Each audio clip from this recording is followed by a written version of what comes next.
Well, as in anywhere, there is competition, right? And so apparently there are several cities here. One's called New Coil City that I'm a member of. Wellington, Rome, Leadville, and Beaver Creek. We all have 70,000 people. And I'm assuming we're all getting 10% boost in our economic size of our workforce. This dashboard shows our levels, I guess. If you click on New Coil City, it looks like that. If you click over here on Wellington, we can see if there's any change. Oh, see, they're more or less at the same levels we are. We're all starting at the same levels. The distribution and how we're distributed by Wellington has 50% skill, whereas New Coil City starts off with 50% skilled. Oh, so we're ending up with the same layouts, it looks like. Yeah, okay, so we're all starting at the same place. This shows our social services. They're all more or less doing quite well. If you look at Leadville compared to New Coil City, this is 101, 103, 101, 101. New Coil City, same thing. And the only thing that will be different is the decisions that we make. So apparently there's going to be some sort of discrepancy, right? The thing to note about the economic development, we're 101 and 101 at large business and small business development. But, and this is what the city council has to decide, do we promote some more setup activities? So when you look at the city council decision that we're going to have to be making at some point, you're going to see these things, right? And one of the things that they're showing is right here, these projects, those 3 projects. City council has to go in and decide to do nothing or take one of the projects. And one project is 100,000 investment, 300,000, and 200,000. And that would be one difference. We also, as the city council, have to decide how much land to release to the Economic Development Board. Now remember, we're getting an employer who's bringing in an increase of 10% of our workforce. These right here are some numbers that currently we're distributed as 2%, 19, 24, and 46%. Okay, and we as a city council can declare what our environmental standards are. That's sort of middle of the road.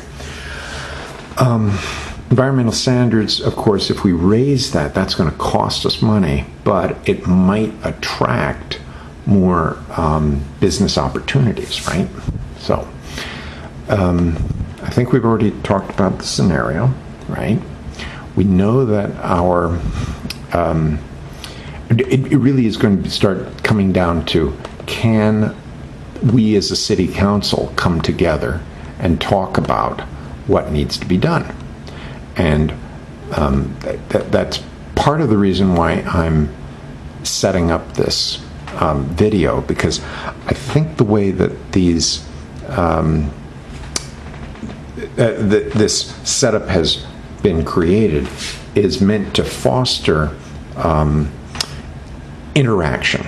And one of the ways to foster interaction is to get students to compete and see which one does better. So here I am at the simulation. We're basically going to have to come up with a situation A where we don't change the amounts invested, right? Which is basically here, right there. These are the amounts that we've invested so far. No, we could keep to this. It adds up to 91%, and that would leave surpluses for the next council. Or we could divide that 9% into investments. Should we increase environmental standards? I'm not sure how that impacts us. Should we release 10% of our land, or should we release 20% and raise money for the next session? Essentially, we're looking at currently 2% of our budget translates into about 1.2 million. 19% translates into about 11 million. 24% translates into 14 million. And then you sort of double that and you get double that too. These are approximate numbers here. What would the final situation look like if we boosted the percentages here? That's what I, as a city council person, have to determine. So I've estimated that each percentage point is about $600,000. And I'm making this video so that the other city council members can see what we're looking at, you know, the no change or increase in services. That's the basic choice we have to make here. And for people who want to have a quick look at the way things look, you can see that, well, this right here is the community services. I think this will be a focus of a lot of attention because we have this word, investment, right? Investment. We're going to have the facilities, the service level, and then investment in infrastructure. Remember, we had, there's probably going to be some repairs that need to see unscheduled maintenance. I don't think that's really been captured here. They're claiming unscheduled maintenance is at 120. After we make this determination of our budget, we're going to be slammed in the next segment with, did you guys give community services enough money to respond to that unscheduled maintenance? And so that's the reason why I'm of two minds. One is we really don't have a need to change. You know, this is called the no change scenario. The no change scenario basically says that our budget, at least with education, should have no change in funding levels. And our education department just has to make do with their surplus, which is about $900,000. You just do what you can with that money, right? The community services,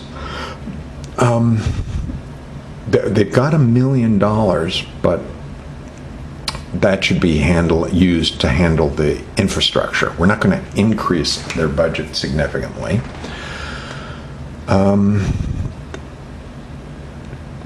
We can raise some money by selling land. We have to decide how much land to sell. So that essentially is what, if we decide as a city council to not make, to protect surpluses, that's one way we can go.